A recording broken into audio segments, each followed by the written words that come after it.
Party నుండి ఎవరు కూడా ఏమీ మాట్లాడనటువంటి సందర్భం. థింగ్ 1. రెండోది ఏంటంటే 16,347 ఉద్యోగాలు ఇచ్చారండి.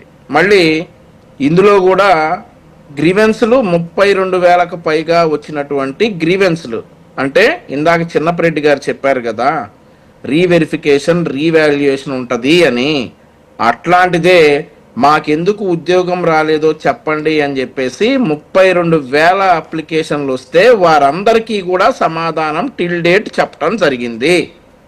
లేదు 32,001 అప్లికేషన్ చిన్నపరెడ్డి గారు ఇవాళ తెస్తానన్నా కానీ కోర్టులో వెళ్ళి ఫైల్ చేయొచ్చు, వారికి లీగల్గా న్యాయంగా సమాధానం చెప్పడం జరుగుతుంది. ఇక 1998లో డిఎస్సి అభ్యర్థులకి ఉద్యోగాలు ఇచ్చిన జగన్మోహన్ రెడ్డి గారు అని చెప్పి గొప్పగా చెప్పుకుంటా ఉన్నాడు చిన్నపరెడ్డి గారు. మరి 2006లో కూడా ఇలాంటి డిఎస్సిఏ ఒకటి జరిగింది సార్, కడప జిల్లాలో. మరి అప్పటి వైఎస్ రాజశేఖర రెడ్డి గారు ముఖ్యమంత్రిగా ఉండగా కడప జిల్లాలో 2006లో జరిగినటువంటి డిఎస్సిలో అవకతవకలు జరిగాయి అని చెప్పేసి ఒక ఆరోపణ ఉంది. మీరు మరి వారికి కూడా ఉద్యోగాలు ఇవ్వాల్సింది కదా. ఆ తర్వాత మరొకటి ఏంటంటే జగన్మోహన్ రెడ్డి గారి దగ్గరికి వచ్చి కన్నీటి పర్యంతం అయిపోయారు అందరూ కూడా అభ్యర్థులు అని చెప్పేసి చిన్నపరెడ్డి గారు చెప్తా ఉన్నారు. సో వారి బాధ అర్థమవుతుంది. వారికి ఉద్యోగం రాలేదనేటటువంటి బాధతోటి ఏదో జగన్మోహన్ రెడ్డి గారు న్యాయం చేస్తారని చెప్పి పర్వత చంద్రశేఖర్ రెడ్డి అనేటటువంటి వ్యక్తి చెప్పిన మాయమాటలు నమ్మి వారి సమయాన్ని వృధా చేసుకుని జగన్మోహన్ రెడ్డి గారి దగ్గరికి వచ్చిన తర్వాత ప్రభుత్వం ప్రతి ఒక్క అభ్యర్థి గురించి వివరణ ఇవ్వటం జరిగింది. ఆ వివరణ ఇచ్చిన తర్వాత వారంతా సాటిస్ఫై అయ్యారు, కానీ వైఎస్ఆర్ కాంగ్రెస్ పార్టీ నాయకులు ఇంకా సాటిస్ఫై అవ్వనటువంటి సందర్భం.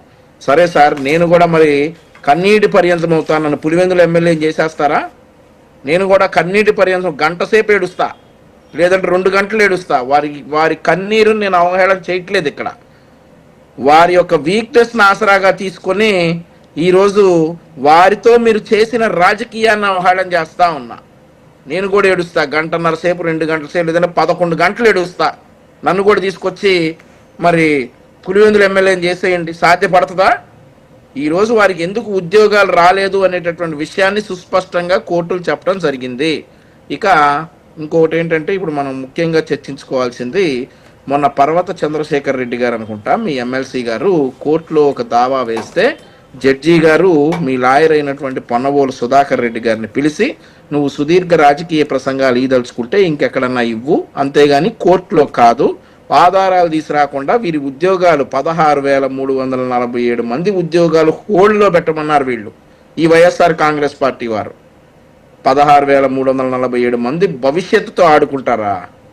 వారు కష్టపడి ఉద్యోగాలు సాధిస్తే వారిపై నిందలు వేసి ఒక్క